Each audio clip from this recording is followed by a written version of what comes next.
Hi, if you want to watch exclusive content with hot girls that you won't watch on YouTube, namely where Naruto roasts Kushina and Mikoto and many other hot girls without restrictions, then visit my Boosty channel at the link in the description. I toss another smooth pebble, and it races across the silvery surface, shimmering mysteriously in the moonlight, leaving streaks on the water.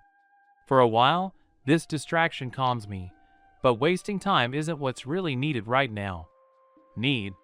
What a mysterious word. Sometimes I often confuse what's truly needed and what's important. Am I in any condition to spout philosophical nonsense? Although, what difference does it make? The council won't begin until I arrive, as the village head's presence is mandatory. I gaze into the distance for a few more minutes and breathe in the cool, refreshing air, and then leave. What does it mean to live here? Generations of shinobi have given their lives for the protection and prosperity of Konohagakure, but even their devotion and honor cannot justify extravagance and recklessness. Some were overconfident and subject to ambition, like anyone else. I've thought long and hard about Konoha's external conflicts and internal politics, and I've come to the conclusion that our system is far from ideal. The work of the other Hokage was effective and meaningful, but far from productive. I would have preferred more restrained measures that would have preserved the younger generation rather than ruining them before they had developed into the full-fledged shinobi who were supposed to be the village's backbone. We were depriving ourselves of a future. Indeed, adolescents are prone to breakdowns, and any misfortune can turn them into embittered, uncontrollable killers. Of course, experience and skill are acquired through constant practice, but war sows discord and hatred, so I'm against young people going on serious missions outside the village. First, they should be taught the art of cooling their hearts and numbing their minds, as not every kind of excitement is permissible. I would change a lot, but while I'm still in the body of a teenager, I can't reveal my role in everything that's happening. The third Hokage passed the title to me as his successor after my father's death, but having a 12-year-old boy at the head of a village is more than a little odd. My primary role was that of a flighty boy, and I have to admit, it was difficult. Constant lessons at the academy became pure torture, and I had to lower my skills to spite Irika. And yes, this feigned despair, which I played out to gain the hatred of Konoha's older generation, was wearing me out. I couldn't tell them I didn't care, because that would have messed up my plans. After all, a little boy is unlikely to overcome his despondency due to unfavorable public opinion. Kyubi often tells me that people actually believe my lies. Yes, I've noticed myself that as soon as I make a mistake, they're no longer surprised. They've gotten used to thinking I'm a fool. Do you really think you should participate in the Chunin exams? Kyubi asks in a calm voice, as if emerging from beyond the confines of my subconscious. I wince. His constant habit of popping up unexpectedly doesn't brighten my already sour mood. But I dream of becoming Hokage. How can I just give up on such aspiration? I think to myself. I can just see the fox's sly grin. I forgot. I've long thought you were a grumpy old woman. I don't see you. I see the world through your eyes, Kyubi says defensively. I remember. You live like a parasite. I joke, trying to tease the fox and respond to his mockery. But mind you, I am useful, he adds indifferently. Yes, it was indeed the Kyubi who became my tutor and guide in this life. After my father sealed the fox within me, the nine-tailed demon was unable to control my memories due to its corrosive hatred. This glitch caused a childlike worldview and consciousness to rapidly develop, even though the fox had deliberately blocked my power. It was unwilling to share its knowledge with humans, as humans had imprisoned it in a child's body and deprived it of its freedom. But time passed, and I matured beyond my years, physically remaining fragile and a small, ignorant child. When we first spoke, I made a compelling case to make the demon understand that cooperation was the best solution. By then, I was about 5 years old. But I could already say with certainty that the Kyubi's hatred for its Jinchuriki had faded. I won't answer how our friendship began. Most likely, we understood each other's positions. I found it difficult to be around people my own age, and the fox guessed I understood what it meant to be misunderstood. He tried to live harmoniously with me, and our joint training benefited both of us physically. We still couldn't accept the fact that we had to inhabit a child's body, so we sought solutions. Thanks to the QB's chakra, I managed to penetrate Konoha's information field, but the energy surge was so powerful and colossal that for a while I was stunned. But when I awoke, I was a different person. My emotions and joy in life faded. While I could once admire nature or human skill, all of that faded into the background. QB explained that he felt only rage, as it fueled him, but I felt nothing. No pain, no happiness, no peace. The ensuing apathy gave me omnipotence, but it took away my ability to understand people. Everything comes with a price.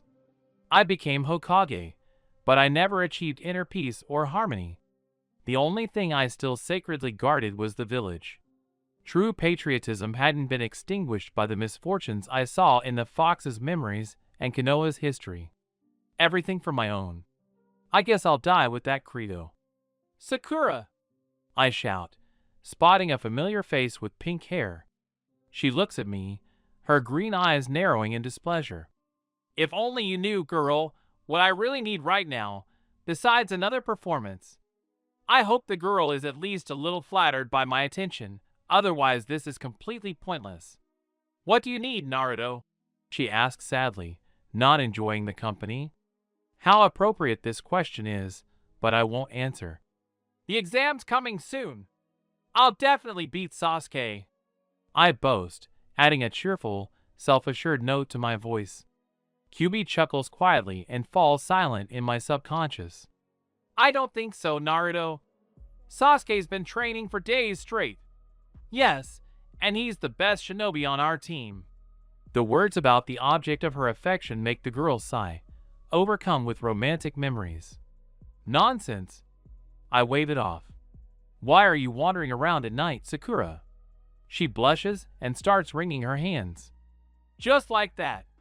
I can't sleep." It's weird that she doesn't want to tell me how she went to Uchiha, and he refused to train with her. I know everything in my village. "Good night, Sakura. I'm going home." I say goodbye. She's probably happy that the annoying boy is leaving. I am too, by the way, but I still have to maintain interpersonal relationships with my peers. Tonight promises to be a night of reviewing the mistakes, missteps, and blunders of my subordinates at the council. They might appreciate my willingness to participate in the exam, but they'll warn me not to hurt the children. Suddenly, movement catches my eye, and I turn around. Somehow, the third sudden appearance doesn't surprise me. He glances at me suspiciously, lighting his favorite pipe. The acrid smoke hits my nose, and I can't help but sneeze. Kurama is unbearably irritated by the Hokage's habit of appearing unexpectedly, because the old man is claiming the fox's unique trick. Most of all, I'm irritated by the wise man's concentrated silence. "You're not hasty. The advisors gathered half an hour ago, and it seems their patience is limited. You know that disrespect is worse than any other oversight." Sarutobi begins without greeting. He sometimes indulges in tedious lectures or small reprimands, and I admit, it's not always entirely undeserved. "I understand they're rushing to rest after a hard day's work. Have you sent out word to the other Kage that Konoha is ready to take responsibility for the exam?" I asked indifferently. For those to whom I'd revealed myself, it was a relief to see my true face, without the falsehood and masquerade tinsel that had been used to others who had swallowed my pretense. "Yes, the day before yesterday. You'll also be interested in a promotion, right?" The old man already knows the answer. He walks leisurely next to me, lost in thought. "It would be strange if I refused." The whole village knows about my dream. I recall. Kurama's lips formed an ugly grin, which was supposed to be a sweet smile. Yes, I thought about that too. But we were recently informed that Orochimaru is showing a remarkable interest in the exam, so we should be wary of an invasion of the Sanin's pawns. The old man warns. The sharply defined longitudinal wrinkles on the third's forehead, and the bridge of his nose tell me he's genuinely worried. Well then, if the fugitive missing nin has decided to grace Konoha with his presence, then I will honor him by receiving him with dignity. However, whatever Orochimaru's plans, I'd better find out from him sooner rather than later. My participation in the exam is becoming necessary. A spy who can observe everything from the pawn field is much more useful than blind queens. I respond after some thought. Sarutobi nods with satisfaction, agreeing. It seems we understand each other. We reach the building in silence. The night curtain obscures part of the moon, and a dim light barely filters down to the ground. In this illumination, the outlines of trees and houses are distorted, appearing before us as monstrous figures. The long corridor is empty, and I can hear the hoarse breathing of the old man wearily trudging behind me. He has exhausted his strength, and the life force will soon leave him. I understand that he will stubbornly continue to tend to the affairs of the village, although the third's health does not allow it. Old age. Am I also destined to die utterly exhausted? We approach the council's secret meeting room, and I open the massive door. The 5 counselors present bow their heads, paying respect to the strongest.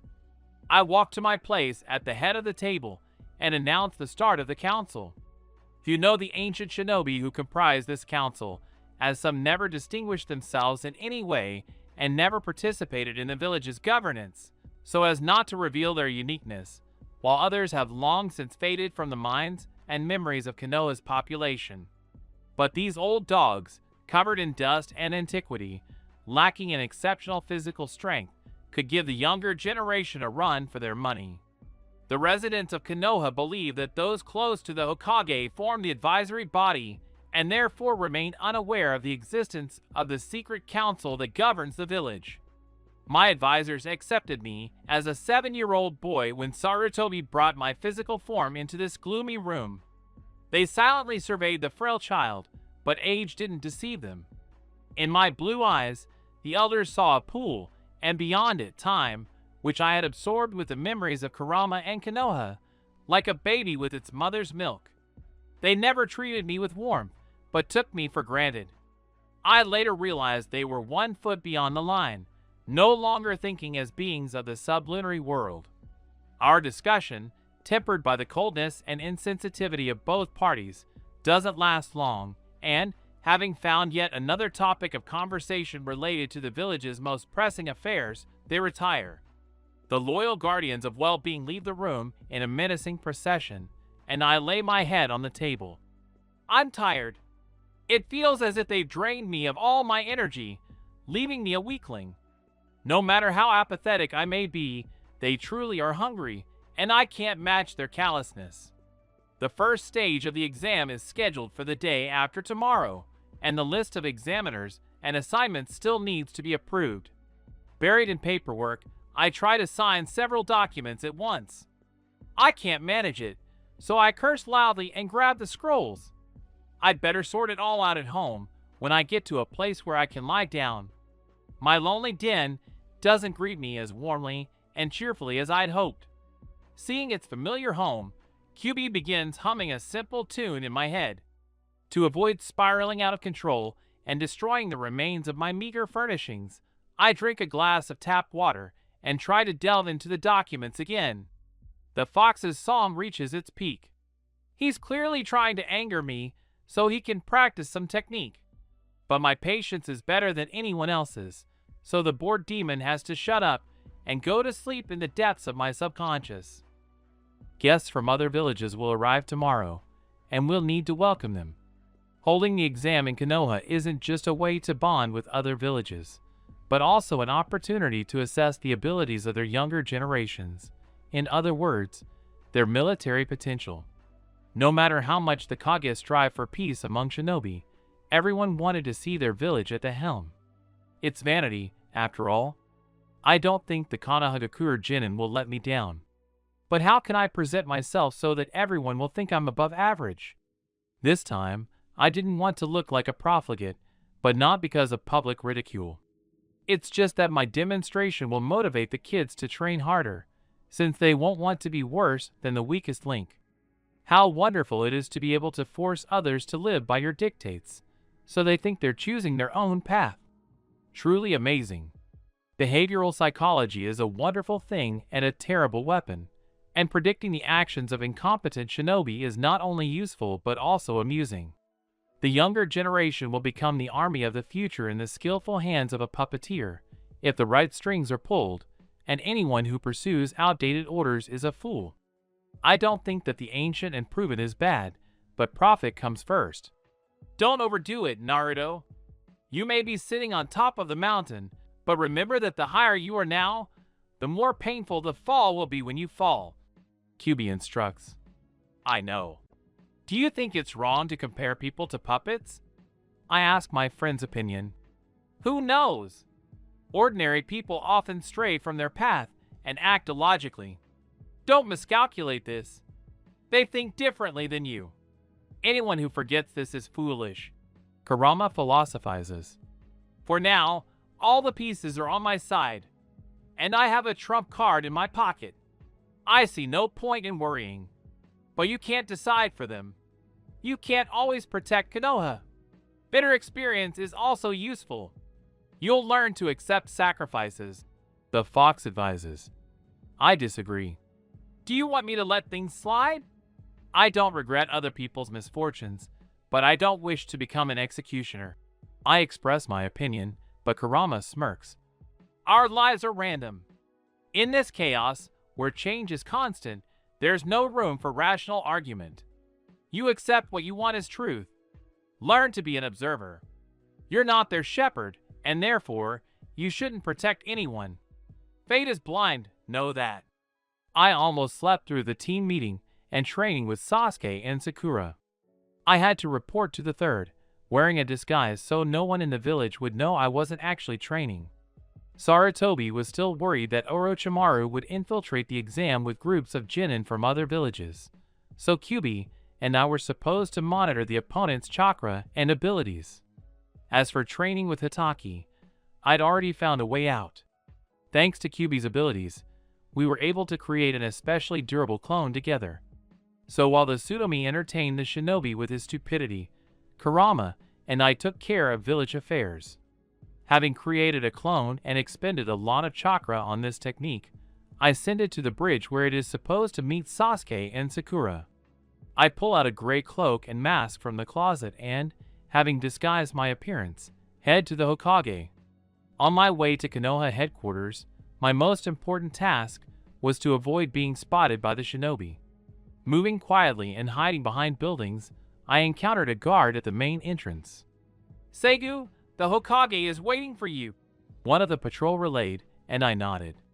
The other shinobi knew me by that name, as the third often needed to see me in his office, with the understanding that no one would have any questions. Some shinobi who served in A&B were unknown to anyone, so once I'd acquired a mask and cloak, I became a regular member of the unit. Reaching the third's office, I knock cautiously and enter. The old man is sitting at his desk, head bowed, reading some papers. Seigu, Sarutobi said. We were being discreet, as there might be interested ears in the building. Did you bring the scrolls? Yes, Hokage, I answer, taking out documents from my bag. Certified with my signature. Go and inspect the genin teams, the Hokage orders. Yes, sir. I respond and go out. Teams from other villages had to register upon entering the village and later confirm their participation at headquarters, where the exams were taking place. Kurama woke up and prepared to inspect the genin. He was eager to scout out the enemy forces. I look at the crowd at the entrance and realize there are a lot of participants in this year's exam. Kurama, as if sensing the scent of power, pulls me into the very center. I try to catch the vibrations he sensed, but I can't focus. Passing next to a group of young shinobi, the fox stops me. He literally screams in my mind. I sensed related chakra. It's a bijou, Naruto, he warns. Bijou? I ask, surprised. But why would the village send its main force? It's stupid unless... You're thinking correctly. Unless it's a guarantee of defeating the enemy village's troops. Kurama concludes. But they must know that there is a nine-tailed beast in Konoha, I suggest. What if Konoha is lying? If you don't take a risk, you'll never know. The fox laughs. Find the Jinchuriki, Kurama, I asked. It's as easy as pie. He's right in front of you. I look up and meet the empty gaze of the red-haired boy. Shikaku. Just like a one-tailed, eternally hungry little beast. The fox muses. That's not a good sign. But I can't send him out of the village, I say, and the fox agrees. You have the ability to control his actions. By the way, about the exam, will you participate yourself or send a clone? More likely myself. I had my doubts, but now that some unusual guests have descended on the village, I'll have to keep an eye on them, I answer. The mask feels stuffy and my nose itches. Take a closer look at those guys from the Sound Village. They reek of the snake Sanin's chakra, Kurama recalls. Pawns, really? And Sarutobi wasn't wrong. I recall the old man's suspicion with gratitude. The clone almost fell into the waterfall. Sasuke pulled him out. The fox laughs. Thanks, kid. I completely forgot I was split today. The inspection of the new arrivals was quickly completed, and I headed towards the clone to eliminate him. As I approached the street where my clumsy, unintelligent child was standing, I sensed a foreign presence. Sure enough, standing next to the Konoha boys were Jinin from Sand. A tall boy with a painted face was holding Sarutobi's grandson by the collar, and my clone was attempting a clumsy attack. From my ambush, I watched the other's actions, not wanting to interfere with the spectacle. Sasuke, appearing in a tree, throws a rock at the boy's hand, and the latter releases Konohamaru. The Sand Jinin is furious, Naruto is dejected, Sakura looks at Sasuke with admiration. A fight ensues. But suddenly my recent acquaintance appears in the tree. He indifferently surveys the situation. So, the Jinchuriki of Sand. But why is Sand planning such a nasty deed? Surely not revenge for a war that happened long ago. Okay, Gaara, the older boy fawns. Gaara from the Sand. Well, that's not bad. The Jinchuriki's pupil-less blue eyes stare at my hiding place. He probably senses the presence of my chakra, too, but can't figure out why. We are leaving, the little guy declares unceremoniously. His companions are afraid of him. I can sense their primal fear from here.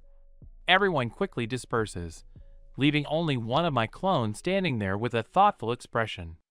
I hit him hard in the stomach with a kunai, and the technique dissipates. Pulling off my cloak and mask, I stash them in my bag. Maybe we can have a little training session, the Sly Fox begs. Yes, we can, I agree. Throwing my bag over the fence, I start running. To train, I need to get somewhere far away from Konoha, otherwise it's in danger of being destroyed. I steadily increase my speed, enjoying the gusts of wind whipping my face. A few minutes later, I reach the border of Konoha and then head deeper into the forest. There's nothing better than a fast run, and Kurama's chakra allows me to increase my speed fivefold. I finally find our usual training spot. What's today? I ask. Mines, Kyubi answers. The gist of the training was that one of my clones would plant mines in the field, but Kurama would separate our consciousnesses, so I couldn't see or penetrate the clone's thoughts. Then I had to find a way into the forest without stepping on a single mine, otherwise I'd turn into a firebrand. And yes, have several clones send long-range water and fire techniques at you. That way, you'll move faster. You love me so much. I laugh.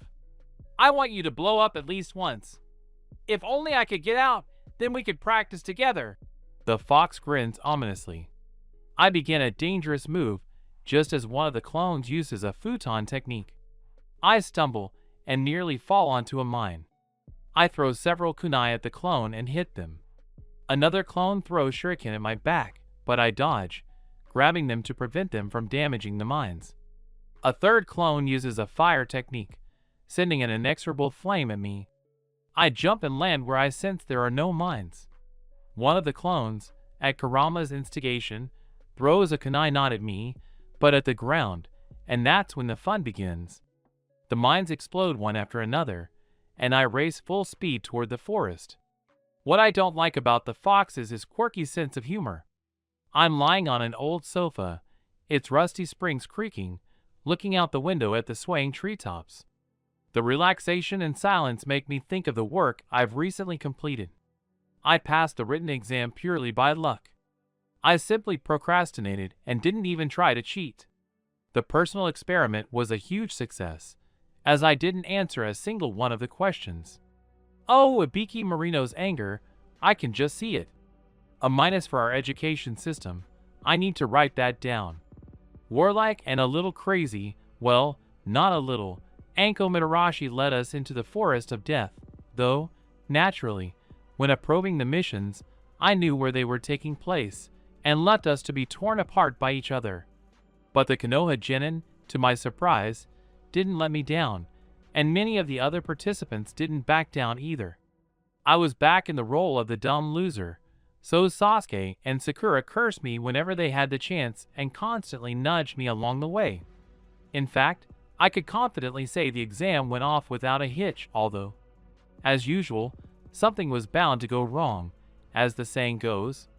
Orochimaru quickly gave himself away and sent my tiny body flying for a long time over a picturesque landscape, but thanks to my natural indifference, I endured the humiliation and didn't rush into attack.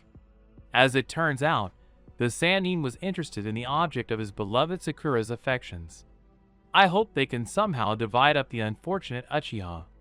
I'm all for mass cloning Sasuke. Give everyone an Uchiha. Slogans for absolute victory in political debates. Nonsense.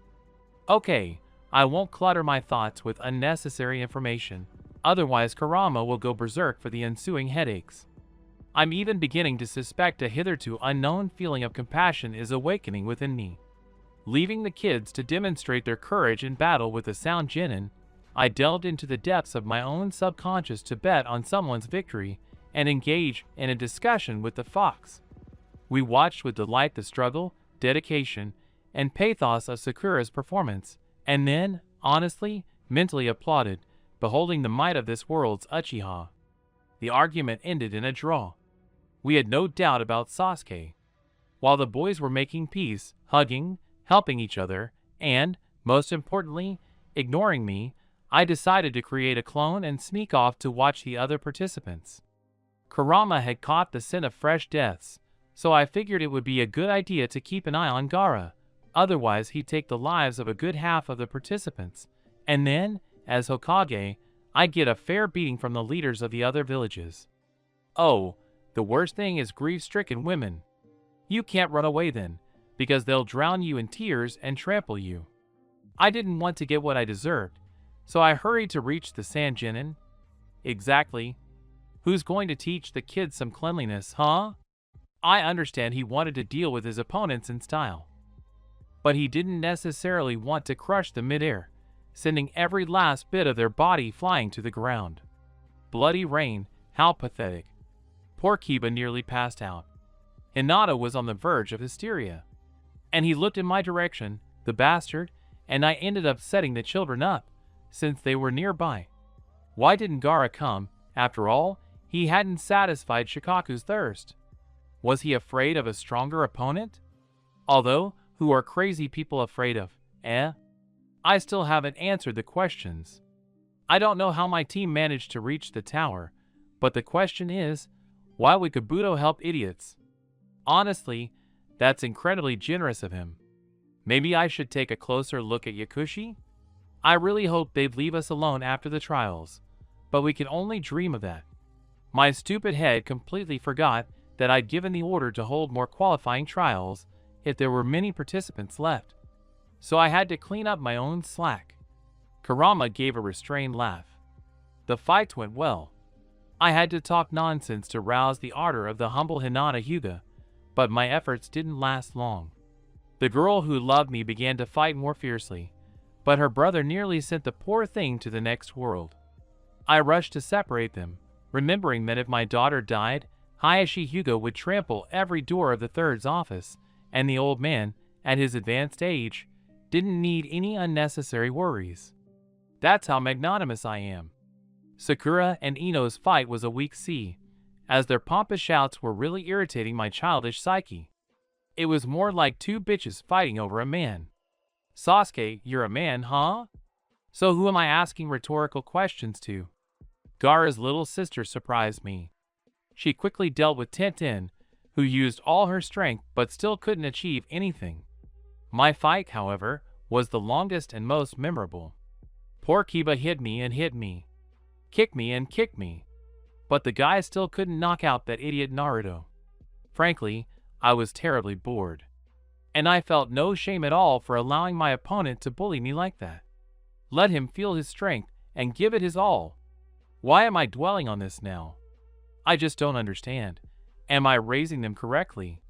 I want to raise children as people, and at the same time as shinobi. After all, I am merely the village's weapon.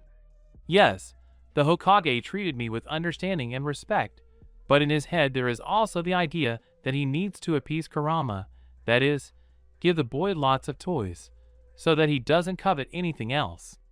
He gave me power, but not freedom. I figured this out long ago, but I just can't treat him cruelly for the sake of payment.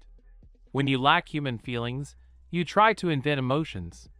Love for the village, affection for its people, hatred for enemies. But do I feel any of that? Even in my friendship with the fox, I convince myself. Kurama knows that sometimes I forget that I have a friend.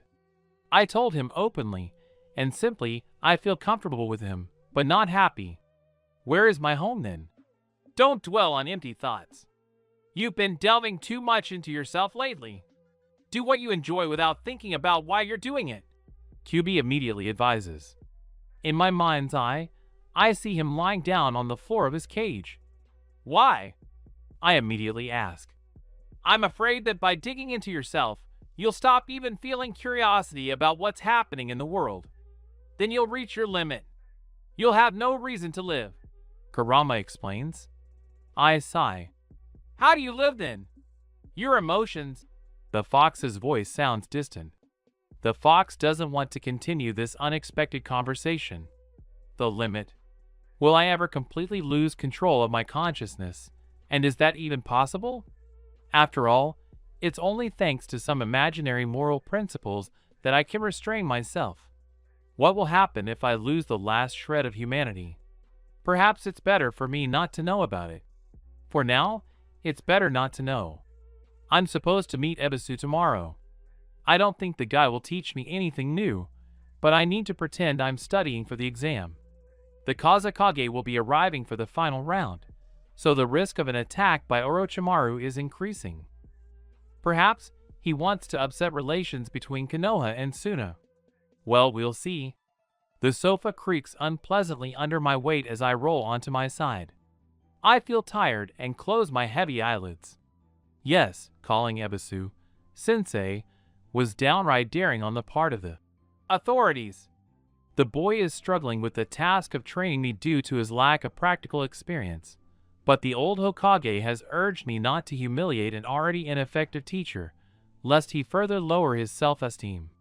So, biting my lip to keep from laughing, I learned the water walking technique I mastered 5 years ago. Oh, it really is difficult. I have to maintain a focused expression to suppress the caustic comments that are just itching to fly out of my mouth. The boy, meanwhile, pushes his glasses up his nose with an air of importance and smirks smugly as I begin to choke on water. What am I being tortured for, huh? Your mercy will be remembered this evening. You'll wash your suit and honor Ebisu. The fox grumbles. Yes, he knows I'll be swearing furiously at home, cleaning and drying clothes ruined by wet and dirty water.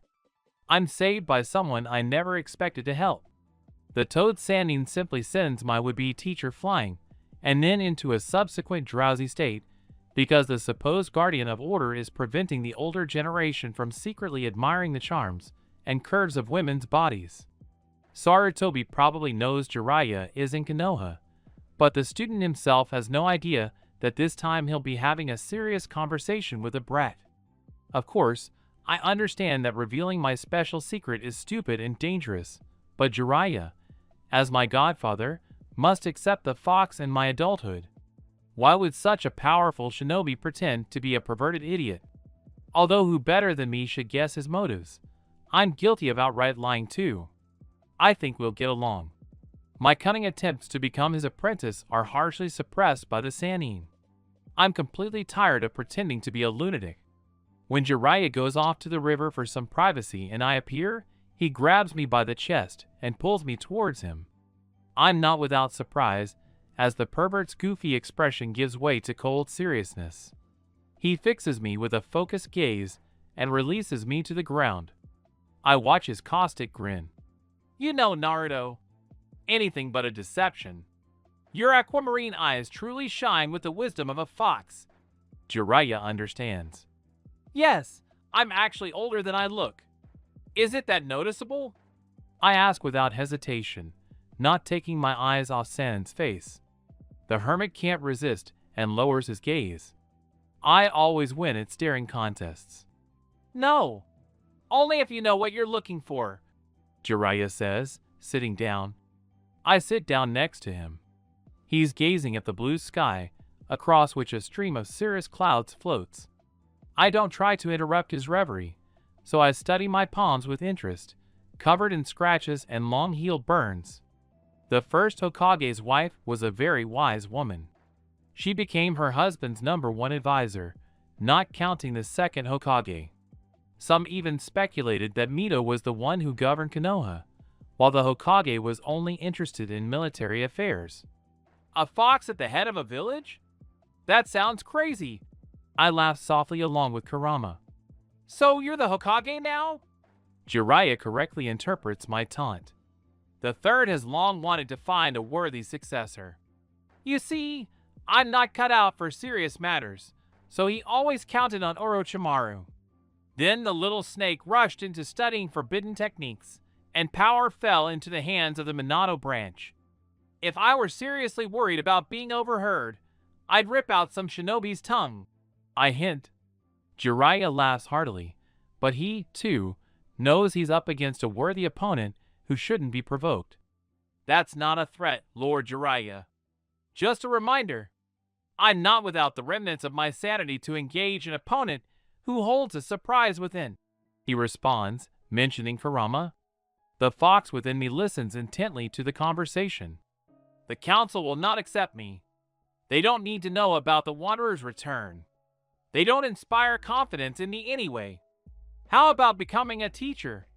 If you don't save me from Ebisu's company, I'll die of a hysterical fit while laughing heartily at the expression on Sensei's face. I suggest. The Sannin scratches the back of his head and grins. Okay, I'll get back to my training. I nod. It's unfair, after all, since I'm playing on the fact that the hermit has no choice. The Hokage gives orders to his subordinates, and they must follow them without question. A performance? You may. I've long been accustomed to hiding behind a mask. I look up to you, teacher. I stand up and bow my head respectfully. Our training passes rather quickly. Returning to the village, we skillfully play the part of the crowd, donning our painted masks once more. Konoha, how much longer must I protect you?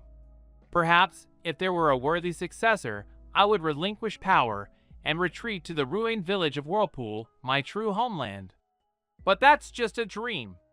The same advisors who strictly enforce the system according to a certain order would prevent me from leaving. If I refuse, they'll consider me a failure in the system and destroy me. Will I be able to withstand the combined forces of unknown adversaries? I don't think so. I'm not so vain and narcissistic that I can't see that my abilities are not sufficient to defeat the council. If I were capable of that, the fox would have long ago destroyed damn Konoha and run for the hills. And so, I cover all my actions with patriotism, and this helps me free myself from the gnawing feeling of hopelessness and pessimism. And life continues to bustle. I drop in on Shikamaru's training for a few minutes, earning him an irritated look. Frankly, this guy surprises me a little. His mental acumen rivals his father's. It seems that in just a few years, Shikamaru will eclipse Konoha's chief strategist. Kiba and Shino strolled leisurely down the street and, noticing me wandering alone, lost in thought, waved a greeting. I hope Akamaru and the guy himself aren't mad that I kicked them out of the finals. I probably would have left, but after Rock and Gaara's fight, I realized I made the right decision to stay in the game. The Jinchuriki worried me. Just how strong is he? Nothing is stopping you from checking. The fox says quietly. Are you suggesting I sneak into the Sanjinin's rooms? I ask. Although why not? I quickly reached the building where our guests were staying. It's already dark, and the evening gloom conceals my figure, but I still need to remain on guard. I listen to the rustling and crackling of cicadas in the bushes, then make my way along a drain pipe to the ledge. I duck into the shadows just in time, as several shinobi emerge from the building, smoking and chatting loudly. I should have brought a mask, but now it's too late to regret the fact that if I were discovered, they would recognize me. I creep lightly along the ledge, peering into the windows of the rooms. And how will I determine where Gaara's abode is? You'll feel it. I have a nose for Bijou. The fox chuckles. He was happy to drag me into this adventure to unwind a bit. I step carefully and climb onto a small open balcony. It'll probably be easier to move along the corridors. The dim light of the lamps allows me to hide in the shadows. The shinobi must be in the dining room or the living room because I can't hear anyone moving around. I almost knock over a flower pot, but I grab it just in time. There would be a lot of noise right now. I chide myself for being so clumsy, and the fox laughs cheerfully with his barking, raspy laugh, the kind you could scare people with. I notice nameplates on the doors. Well, that's even easier. I find Gaara's room and unceremoniously swing it open. I'd completely forgotten about caution, but fortunately, the room is empty. I adjust to the darkness and look around. It's a standard hotel room, decorated in pastel colors, but I don't notice the feeling of being lived in. Everything feels somehow uncomfortable and unnatural, as if the owner of the room doesn't live here. I confirm my suspicions when I see that the bed is still unmade, and the bed linens lie in an untouched pile in the corner. Does he even sleep? Have you noticed the dark bags under our friend's eyes? They're from lack of sleep. You see, Shikaku was the most insatiable of us and didn't like to sleep. He was constantly looking for victims. The fox explains, scanning my surroundings with his eyes. No wonder Gaara went crazy. What we saw in the forest of death was like senseless murder. I sink into a chair, hoping the Jinchuriki will return to the room. My desire to talk to him has grown stronger. Perhaps I'm not the only one struggling with the incompatibility of body and mind. And if so, 2 heads are better than 1. 4. Kurama corrects. The door creaked softly, and the light from the window fell on the newcomer, illuminating the insane face of its owner. I wasn't afraid when the cold, empty gaze slid over me. I didn't think I'd meet a Jinchuriki in my room. Why are you here, huh? For the first time in years, an unpleasant chill runs down my spine. Gaara stands silent, statue-like, in the doorway, his eyes fixed on the unexpected visitor. He's clearly not pleased by my intrusion, though he skillfully conceals his emotions. An air of danger permeates the air, and to smooth over the rough edges and tactlessness of my appearance, I speak first. Sorry for intruding on your territory. It's really not very friendly. But I'd like to talk to you. I explain slowly, drawing out my words, keeping my eyes on my opponent. He could pull any not-so-harmless prank that comes to mind. I don't want to risk an open battle. What should we talk about? He closes the door, feigning mild interest, and stealthily enters the room. My intense gaze seems to irritate him, so Gaara lowers his dull eyes to the floor and sits down on the bed. About your internal state. I was wondering, do other Jinchuriki mature as quickly as I do? I reveal the secret honestly. I'm not risking anything. If Gaara isn't a teenager anymore, it wouldn't be to his advantage to turn me in, along with himself. Otherwise, He'll think Naruto Uzumaki is clearly a psychopath, but that detail will only add to my already rich biography. And how will you check if I'm lying? I can answer in different ways. Gaara grins curtly, correctly noticing the flaw in my reasoning. I have no counterattack. Kurama wouldn't mind looking into your soul. However, it's already clear to me. You've been pretending to be a child for a long time. I answer my own main question. So what? What does this knowledge give you? Strength, power? Or maybe feelings? The boy's face takes on a strange expression. He turns pale, and his cheekbones sharpen sharply. I'd even say Gaara feels pain, but after a few seconds, all his feigned distress disappears. No. Now I know I'm not alone. I say simply, smiling welcomingly. I try to sit in a relaxed posture to put my interlocutor at ease and instill a sense of confidence. How long have you been playing with Konoha? The boy asks quietly, rubbing his white knuckles. He clenches his fists tightly and stares past me, oblivious to my wiles. 9 or 10 years, I don't know. People are used to hating Naruto, calling him an idiot.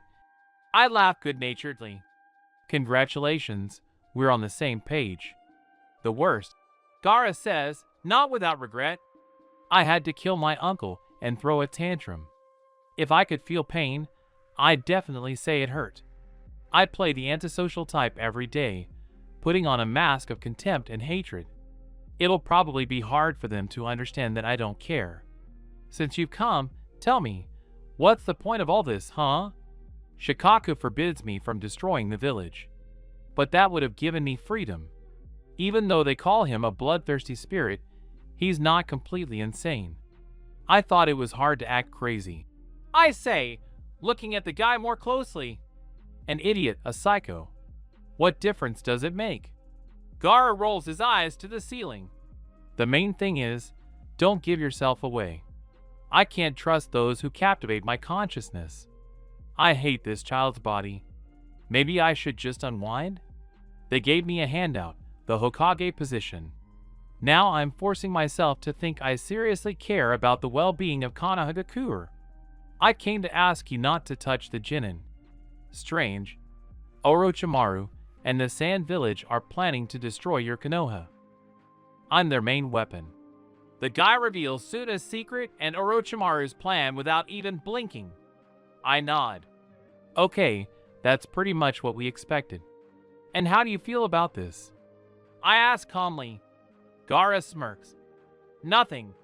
It's just a distraction for me, a new game, a new reason to continue my worthless life. I'm planning a different kind of performance on the big stage. I can promise you a grand battle between two Jinchuriki. It will alleviate your boredom. I suggest. Gaara forces a pained smile. Give me the coordinates where to come. I don't mind a fight. Having extracted useful information from the Jinchuriki and left his secluded apartments, I ponder Gaara's true identity. Is the boy so bored that killing is the only amusement he finds? Yes, perhaps action brings some meaning to the life of a Sand Genin. Only he can be given a new direction to achieve a goal. This way, I'll kill 2 birds with 1 stone, deprive the enemy of their main strength, and gain a trusted confidant in enemy territory. Do you think he's as simple as he seems? Think about it, the guy could be pursuing his own goals. If our shared consciousness is high, we can assume Shikaku has really straightened out his Jinchuriki. The fox admonishes.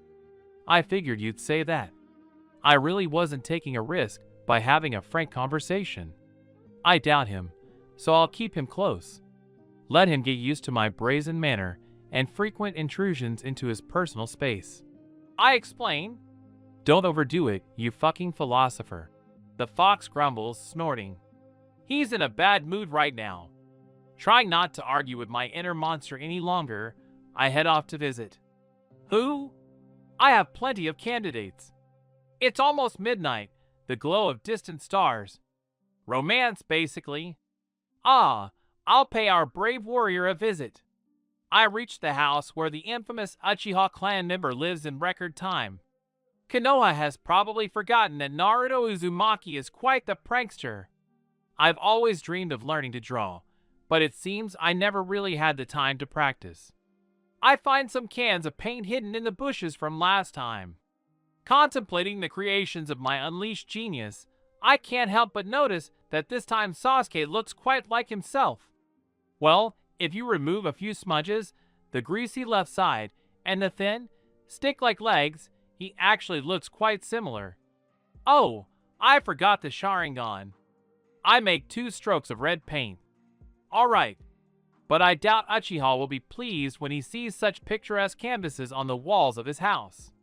But I still dare say that my obscene writing always turns out excellent. Tomorrow, the hero will learn a lot about himself and expand his vocabulary. Anything for the betterment of young people, that's what I'm all about. Part 7. Irritation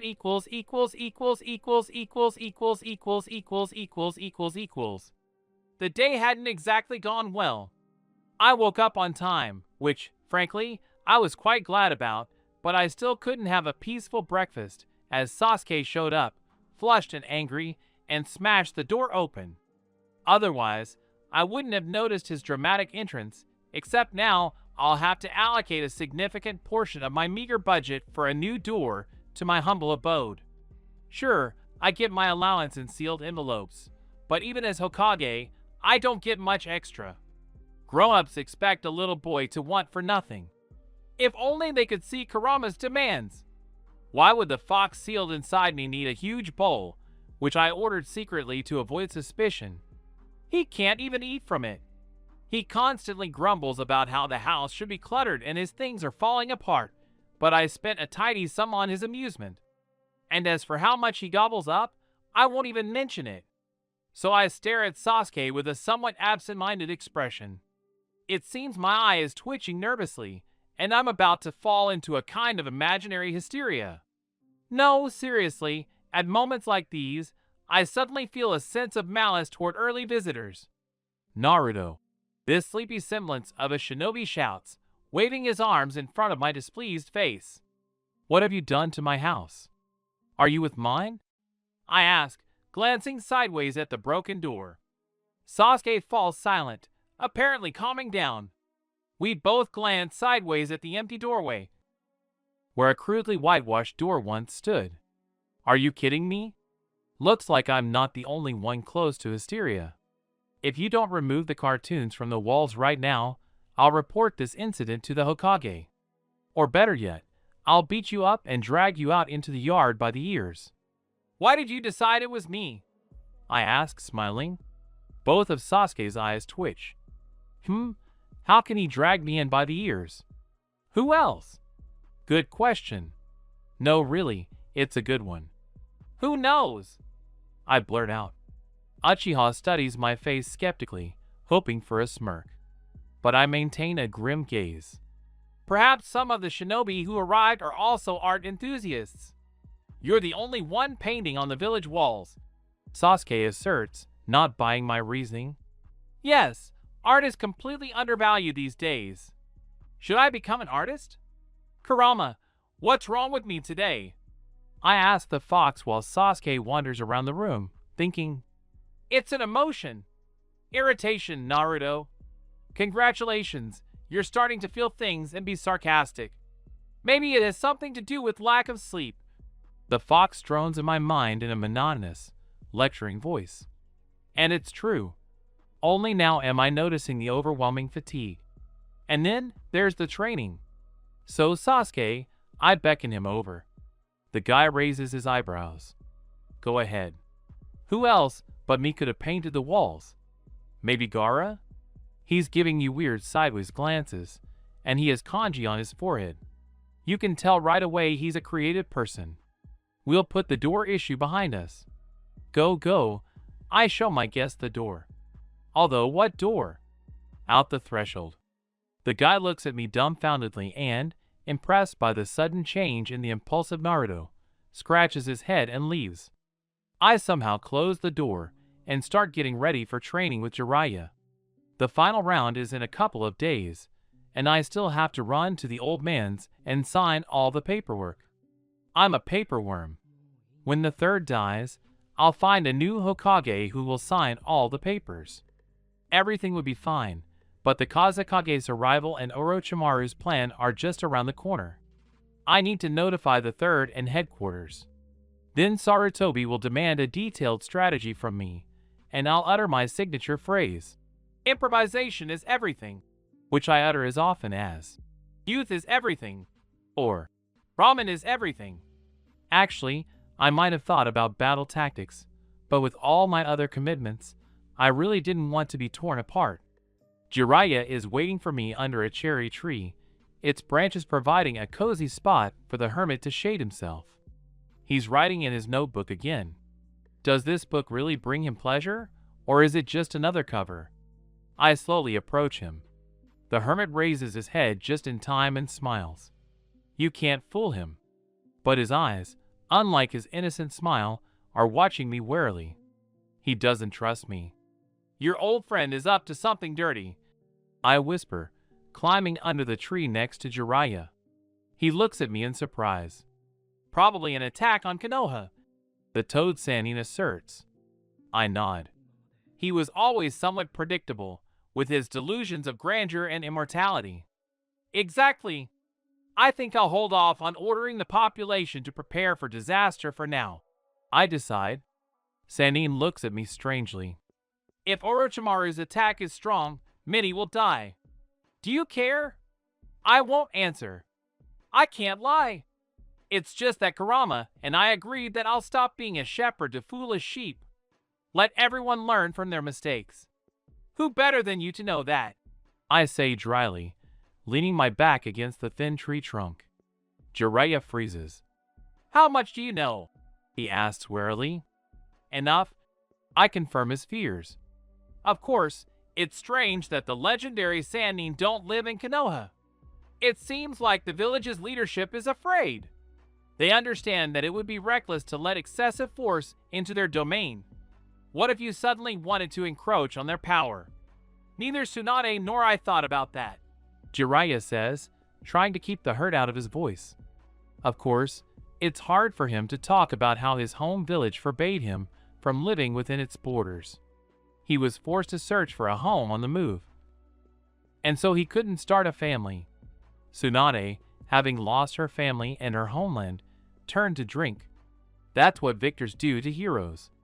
I spit on the ground. I know. You suffered because of Orochimaru. Shall we begin training? I suggest, standing up. Jiraiya is explaining some basic principles of the summoning technique to me when A and BU shinobi, said by Danzo, begin looming near us. Shimura is concerned about the Sannin's return in my training, so he decides to take a closer look at the leading contender for the Hokage position. Everyone has long known about the political landscape. I make a few unsuccessful summonings. Jiraiya feigns distress. He's mastered the art of acting over many years. While we're wasting time on useless practice, we're thinking about something else entirely. The hermit is troubled by my words about Orochimaru, and I can see it. The time will soon come when I'll have to choose whose life to save and whose to sacrifice. And Orochimaru and Tsuda's plan isn't the only thing that worries Kurama and me. The fox often says that it was no accident that he was sealed within me. He's beginning to sense clouds gathering in the otherwise cloudless sky. Part 8. Philosophy of the path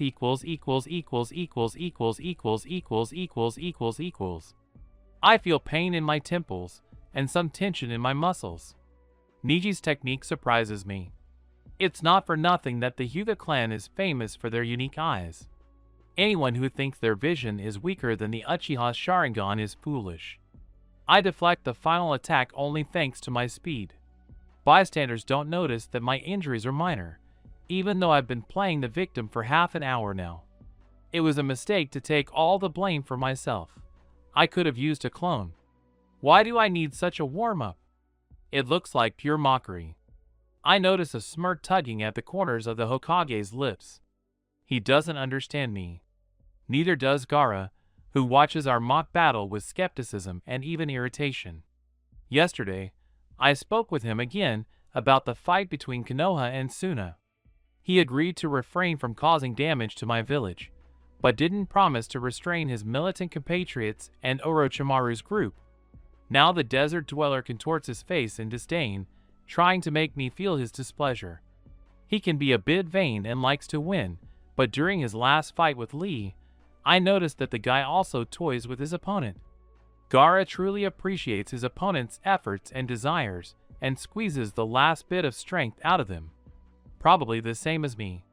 I knock Neji out with a powerful blow. He needs to understand that anger and resentment don't bring victory, don't move the world. If I let the guy win, he'll never think twice about the wrong path he's taking. The nascent vengeance in Sasuke's soul is enough for me. Incidentally, the latter has been seriously worrying me lately. Ever since Orochimaru sealed him, the boy has been losing his temper more often. His unstable emotional state poses a threat to the village's order. Although, what kind of order am I talking about when I know the attack on Konoha will begin in a couple of hours, and I still haven't warned anyone? The agreement with Gaara stipulated our non-interference in the battle. We agreed to withdraw from the village to limit the destruction. Budget concerns, of course. Today, the Hokage must show his courage for his home village.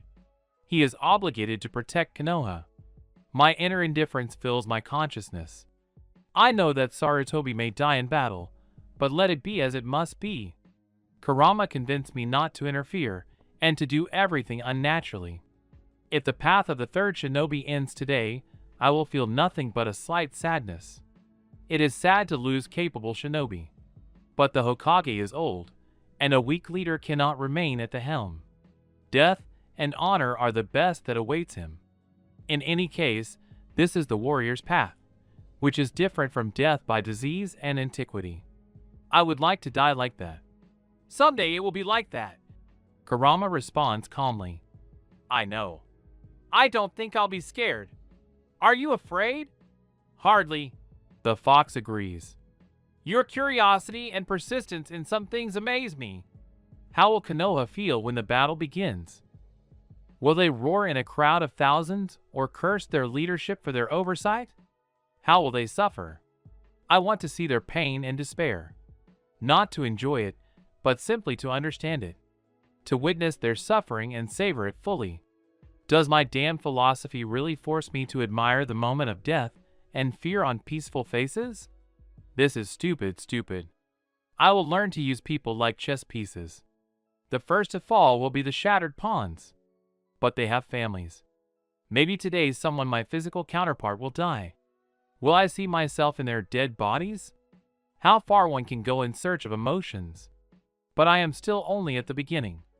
It is never too late to turn back. To leave the village its fragile peace. No. Grief will overtake them someday, so I will test their resilience now. You think a lot. A lot. Kurama laughs. For the first time, his laughter strikes me as irritating and intrusive. Just see what happens.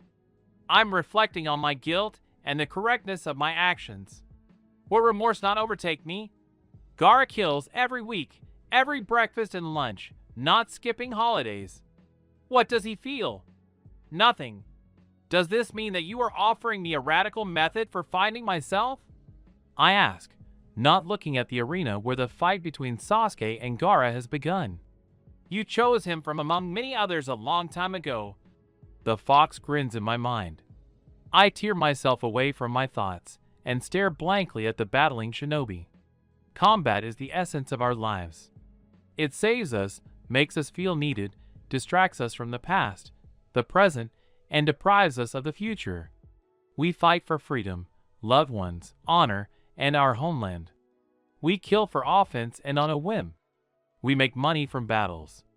Generations of shinobi grow up as fighting generations. We consider ourselves warriors, believe in justice, and seek our own special path. But I see that all this is futile. Our lives are meaningless. They haven't been for a long time. We force ourselves to invent goals and dreams, flattering and deceiving our own minds. Something needs to change. Perhaps I have created an image of myself in my mind as a pioneer? Perhaps my path is to lead by deception? I will become an observer. The hand that moves the chessboard. The force that brings down the queens.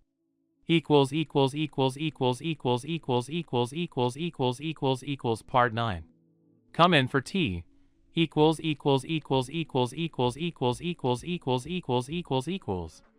Orochimaru and his minions attack suddenly.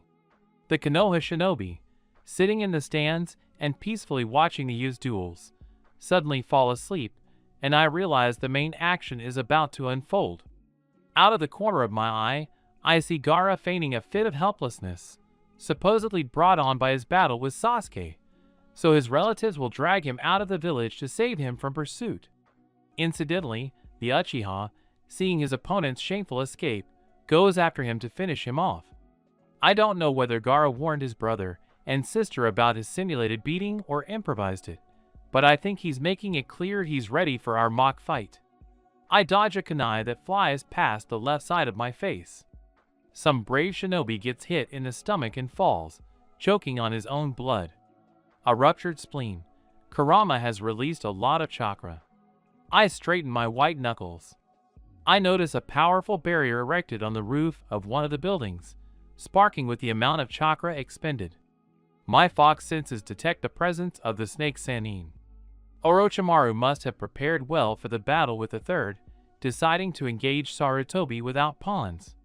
The A and B members stand helplessly near the barrier, trying to spot the third's hunched figure. They value him. I can almost feel the mocking gaze of the Hokage's small, piercing eyes saying, "What, just testing it out?" I brush off the illusion. Good luck, third.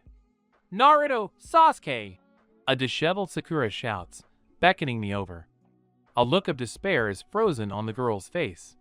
She's afraid for her dark-haired prince. I'm coming! I shout and start moving. The streets of the village are a living scene of battle.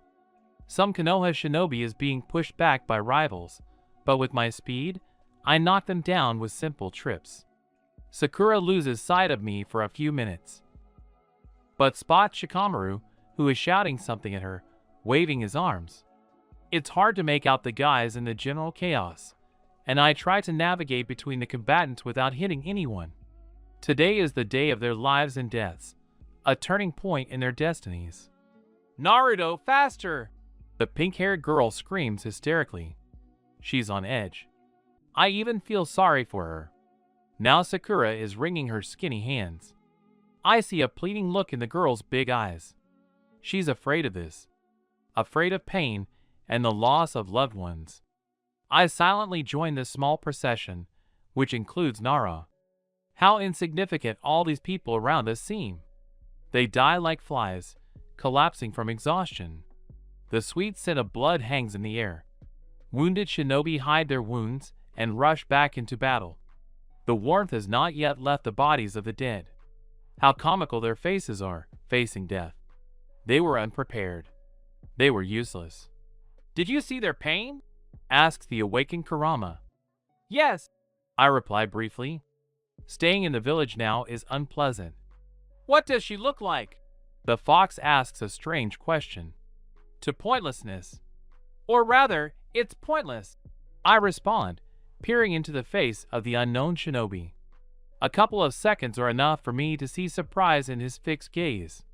It will all end soon, Kurama assures. Yes, but I need to fulfill my promise. I notice that Sound Ninja are starting to pursue us.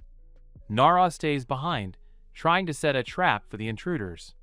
I generally like Shikamaru for his resourcefulness and flexible mind. Let's hope he follows in his father's footsteps someday. By allowing us to continue our pursuit of the Uchiha in peace, Nara calculated correctly. I'm sure Gaara isn't the type to wait. If I delay, he might want to test the Uchiha, and I'm afraid Sasuke will suffer a lot of broken bones. I didn't want to deal with his brother. The Hokage had told me more than enough about Itachi. I'd always been interested in the history of the Uchiha clan, since Kurama mentioned Madara's ability to control the fox. This scenario didn't sit well with the Nine Tails, nor did I, because the Sharingan's capabilities hadn't been fully explored. The day would come when Sasuke began to control Kurama, and I would be in a frenzy. To gather more information, Kurama and I, of course, searched for ancient scrolls and interrogated the 3rd Senshi thoroughly. So I knew enough about Itachi Uchiha, and frankly, the young shinobi seemed strong and very gifted to me. Considering his fate and actions, which were known to me as Hokage, I considered his callousness equal to my own indifference. We walk a few more meters before stopping. Sakura is already wheezing. Her breathing is ragged. "Will you rest?" I ask. She shakes her head, unable to say anything. Gathering all her will and strength into a fist, the girl squeezes the last of her miserable body's juices. I shrug and continue following her. The chakra power emanating from the battlefield can be felt from afar. I see Sasuke take a powerful blow. His curse seal has already activated, but it doesn't protect him from Gaara's attacks. The desert man has allowed his outer shell to transform slightly. After a couple of shots of sake, he might have looked cute, but now his sandy-colored face looks anything but charming. Sakura rushes forward to protect Sasuke, but Gaara captures her with his technique. It seems he's too bored. His sister, Temari, peeks fearfully from behind the trees, keeping her distance. Has Gaara really intimidated his relatives so much that they're terrified of him? I emerge from the trees with a battle cry to encourage the crowd. Gaara smirks sarcastically, trying to make it less noticeable. I begin attacking with weak techniques, trying to provoke my opponent. He would probably roll his eyes to the sky and curse loudly, but our battle will be recorded in history by contemporaries, and eyewitnesses will add their comments. A battle between 2 Jinchuriki. Now that's a spectacle. I'll demonstrate my cloning skills, I think. You're taking too little. The fox laughs. Well, the clones will really ruin his appearance. I justify myself. The fox is right. You're taking too little. An unfamiliar, hoarse voice appears in my mind. I don't even have time to be surprised. Shikaku, get out of my Jinchuriki's mind, Kurama exclaims, feigning anger. He's probably glad someone dropped by for a visit. We could have had some more tea, yeah. You've got yourself a nice place. You may have a cage, but it's clean and tidy. You should see my mansion, Shikaku says, as if looking around. We're fighting, just in case, I remind him, and One Tail's voice disappears from my consciousness. Part 10. The fight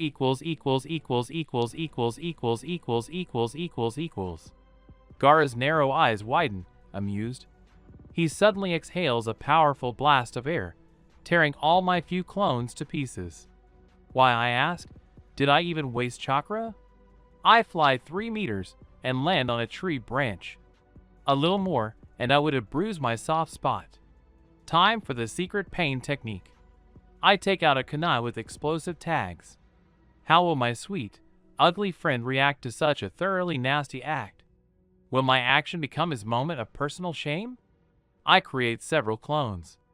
Gaara rolls his eyes. Yeah, he probably thinks I'm about to repeat the last attack. You don't know what awaits you, desert dweller. My wits and sense of humor have never failed me. Admittedly, the 5th Hokage has a peculiar sense of humor that only he understands. Gaara disrupts my shadow clone technique again, but relying on speed, I manage to put my cunning plan into action. Too bad I don't see his surprised look. The seals work, and I'm blown away by the blast. The sand miracle looks pretty dented, but immediately becomes covered in a new layer of sand. He makes several ineffective attacks on my esteemed body, but I decide that being injured by spitting techniques is shameful. My performance at the exam was enough. I'm creating a multiple clone technique. It takes a lot of chakra, but I'm not upset. It seems my opponent has become more enthusiastic about the fight. And let's not forget that Sakura is trapped in a sand paw and Sasuke is lying on the ground nearby. I've had enough of this misery. By the way, how are things in Konoha? The clones strike the desert dweller repeatedly, but it seems he's still quite capable of smashing my head against a rock. Gaara's body is a shapeless heap, but suddenly he rises sharply and captures me with a sand coffin technique. Clever, I must say. The victim is rendered immobile and unable to use any techniques. While my hand is free, I use summoning. It's the only logical decision at this point. Gamabunta throws a prolonged, dramatic tantrum, and I, knowing how the Toad King loves flattery and adulation, try to persuade him. Gamakichi tries hard to help me, trying to persuade his father to participate in the battle. Gamabunta seems to realize he'll get some of the credit, and agrees. So how am I supposed to defeat Shikaku, unleashed by Gaara? Use the right strategy, the fox prompts, yawning lazily. I snort. Your advice is very useful. Does it matter that I already know this? Would you like to join the battle? I want to remind you that you were so caught up in the battle that you didn't notice a couple of root members appearing nearby. Shimura sent them specifically to observe the fight, the fox chides. Think about it. If you release me, you'll be showing them you're capable of controlling the nine-tailed fox itself. This will naturally raise unnecessary questions and tighten their grip on us. Shimura doesn't need a force in the village capable of antagonizing him. You know, he eliminates his opponents quietly. What if we remove him? I asked. That's stupid. Danzo isn't a problem. But behind every significant figure there are unknown masters. And Shimura's connections in other countries aren't to our advantage. The shinobi world is far more complex than it seems. Political matters are especially difficult to understand, which is why I never wanted you to get involved. And you greeted our Hokage post with more apprehension than joy. Kurama mutters quietly. Lately, for some reason, he's been plagued by unfounded fears. But about politics, he's absolutely right. Gamabunta leaps forward and attacks Shikaku, severing the sand monster's arm. The Bija seems oblivious to the loss. He unleashes a blast of air from his mouth, nearly catching us. The battle drags on, and Gaara is no easy feat. I need you to use the replacement technique. I need something with claws and teeth, Gamabunta asks. I'm thinking hard. And big. We hide behind the fog. I wonder if Shikaku will realize it's not Kurama flying at him, but just us in disguise. It must be a truly stunning sight. Two giant Bija fighting, destroying everything around them. The pseudo-fox bites into his opponent's flesh and presses him back. The technique fades. Gamabunta barely holds the one-tailed one in place. I jump off and rush towards Gaara. It seems, despite the guy's friendship with the Biju, Shikaku is making good use of Gaara. I understand that the desert dweller is now obsessed with killing intent. No one will get my carcass, buddy. My last blow to the cheekbone didn't bring the guy back to his senses, so I'll try again. He's clearly gone too far. Empty eyes stare at me with hostility. Sand begins to engulf me. Gamabunta wraps his slimy tongue around me, and I wince. But Gaara doesn't back down and starts laughing. Yeah, he's crazy. I'll hand him over to the hospital for experiments when I've beaten him to a pulp. Kurama gives me some of his explosive chakra, and I, feeling a surge of strength, run towards Gaara. The guy uses a technique, and my arms are wrapped in ribbons of sand. What a bastard. I lunge forward and, without thinking, slam my head into his forehead. Blow his brains out. A drop of wet blood falls on my nose. Gaara freezes, and Shikaku's powerful torso disintegrates. The brownish sand, sparkling in the sun, settles. I land on a green hill and glare at Gaara. This fight will last until the last blow, and I need to knock the boy out. I take a running start. The guy does the same. I swing, and hit him in the cheek with my left. Gaara's body falls to the ground, and I fall after him. What a workout! Even the muscles in my face are probably tensing. I put on a heroic expression and crawl toward the desert dweller. He smiles vaguely. He's sorry he lost, but it was a worthy fight. A hand on my shoulder stops me. Enough. the guy says dramatically. I wonder if he feels sorry for me now or not. Gaara is taken away by his relatives. They silently kneel beside their brother's body, take him by the arms, and depart. I peer closely into the shadows of the forest behind Sasuke and see a glimpse of masks. Root. Well, you've seen the show they put on for you. At least Konoha hasn't suffered because of Gaara, and I won't have to extort contributions from wealthy individuals for the budget. But it's still good to live and fight. I don't know what I would have done if I hadn't been born a shinobi. Would I have been plowing the land or sewing on saws? Cooking ramen or raising children? It's not for me, not for me. Although, I admit, there's a lot of meaninglessness in my life, but I wouldn't trade it for anything. I've gotten used to enduring pain and licking my wounds, perhaps. But the triumph of victory? It's incomparable. Tomorrow, the advisors will give me a huge dressing down for not preventing the threat. I'll bow my head in silence and listen, but not a single word will remain in my heart. I'll go outside, put on a stupid mask, and move on with my life. Jiraiya will start babbling about his new romance again, loud enough for everyone sent to spy on us to hear. Kurama will demand a new bowl from the catalog, and I'll grumble and buy it. Having unwinded a bit today, I'll return to a routine, meaningless life. Why seek philosophical truths if you don't know why you live? I realized this today, realizing that neither Gaara nor I have any purpose on this earth. Perhaps we're just vessels for power. Perhaps.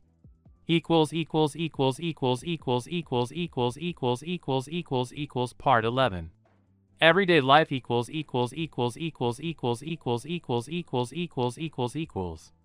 Life in the village is returning to normal. Several long days have passed, and the residents of Konoha, wiping away the grimaces of pain and despair, have returned to their daily work. Many drown their sorrows in the salty, sticky sweat that comes from constant physical labor. They don't notice how exhausted they are, having recently ignored their bodily complaints. It's easier for them not to think at all, and not to feel sorry for themselves, lest they rekindle their emotions and mourn their losses. A strong tribe, forged by battle and death, bore the weight of grief on their shoulders. And I knew the pangs of conscience. I felt sorry and hurt. I felt sorry for depriving my family of fathers and sons. I felt hurt that I had acted so foolishly, while constantly boasting about my own intelligence. I shouldn't have exploited the lives of others for my own amusement, because life is given and taken away by heaven. I had failed to live up to the mission I had set for myself. Thanks to the dead, now I understand. The Hokage's funeral was solemn and somber. I knelt before the old man's coffin, noting that death had made him even more fragile and defenseless. Sarutobi's face took on the expression of one who has discovered a deep, sacred truth. Well, I won't be able to share it with him. Orochimaru's minions disappeared from the village almost immediately. The snake Sannin himself lingered briefly. He ranted and raved, cursing his former teacher for taking away his ability to perform hand seals. Tucked in his snake tail and lowered his head, Orochimaru, like a beaten dog, retreated to his lair with his Mutkabuto. He never achieved absolute power. However, now I understand the essence of the third Hokage's words. To rule Konoha, one must be loyal to it. Kurama didn't want to talk to me. No, he wasn't offended. The fox was pondering the wisdom of our decision, and I saw fragments of his vivid memories. Even the wise are probably wrong. But I wouldn't stop if I had another chance to test people. If I felt sorry for them now, I wouldn't help them if I went back in time. It might be heartless, but it's right. Over time, you realize that the extremes, right and wrong, can be summed up in the single word: necessary. It's necessary. For whom? I won't answer. All the wounded and injured were taken to the hospital.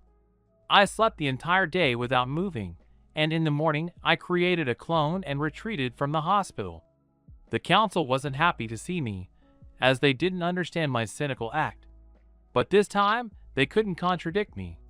Danzo was practically fluttering about, hoping to become Hokage. He didn't yet know the council's plans.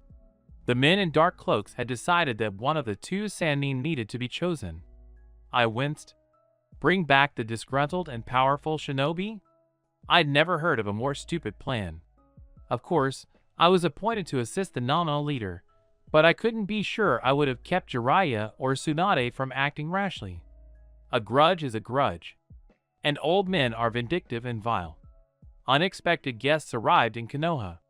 I was finishing my second serving of ramen when Itachi Uchiha and his companion entered the village. The abrupt end to breakfast wasn't to my liking. I'd assumed that, upon learning of the Hokage's death, Itachi would come to put in a good word for his brother, but he wouldn't reach our paradise so soon. As far as I recall, he had an important conversation with Shimura last time. After that, Danzo sewed a few more eyes onto his hand. It's safer that way. A mutant collector. Eventually, a fairly large group of people rushed to greet the guests. It's called. I wanted to do things quietly, but here they made a pun with dancing. After Might Gaia's speech and Sasuke's vengeful statements, I was about to intervene too, because my head was spinning and my brain was boiling. I promised myself that I would get revenge on Sasuke, who was always showing up, with cheerful pictures on his fence. I would bring kindness to people. Itachi must have gotten rid of his family because they wouldn't let him live in peace and smoke in the shade. This is where the lingering and severely damaged sarcasm inside me is awakening. Jiraiya tried to defuse the situation. The Sannin had literally set our esteemed guests on fire, perhaps planning a roast for dinner. But his master failed to carry out his plan. And so what? Of recent events, I also recalled Gaara's invitation to another friendly duel, but, mindful of the general devastation of my village, I tactfully declined. While I was galloping through the desert and expending chakra, my disarmed and sparsely populated Konoha could be attacked by the enemy, or old Danzo could stage a coup, plunging the village into a totalitarian regime. A dictator like him was the last thing I needed. Having deprived myself of the joy of a fight, I turned to my routine work. My cloning skills were only appreciated when I helped the repair crew. It wasn't proper for a person of such renown to do dirty work, of course, but Kurama promised me a magical kick in the pants if I didn't do something worthwhile. I had no idea how the fox would carry out his threat, so I rushed to work, hoping once again that Kurama would spare me from yet another brainwashing. One day, I went to Ino's flower shop and saw Sakura. When a pot of chrysanthemums flew at me, I realized I lacked gallantry and tact in dealing with girls. Having learned my lesson, I quickly retreated from the dangerous place because Sakura was holding a rag. Maybe people don't like it when you tell them the truth? Socializing with my peers didn't appeal to me or bring me joy. I locked myself in the house, buried myself in documents, and started signing them.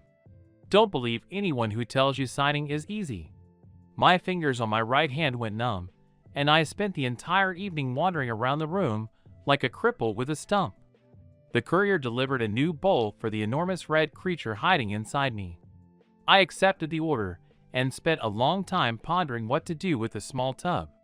The furry creature stretched its jaws in a tender smile and sent me mental compliments. Communicating with your own consciousness, what could be worse? Closer to midnight, just as I was climbing into my soft bed and ready to drift off to sleep, someone rang the doorbell. To be greeted by a rather drunk Jiraiya, weeping bitter tears on his rug, what a joy! The toad Sannin complained at length about women's treachery, sniffling. At that moment, I cursed any nightclub where an old man could get completely wasted.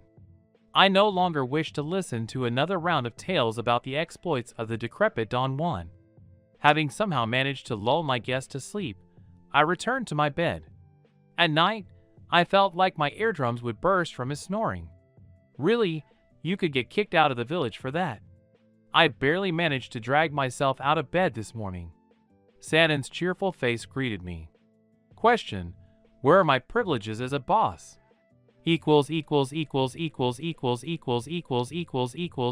Part 12. Lynching equals equals equals equals equals equals equals equals equals equals equals.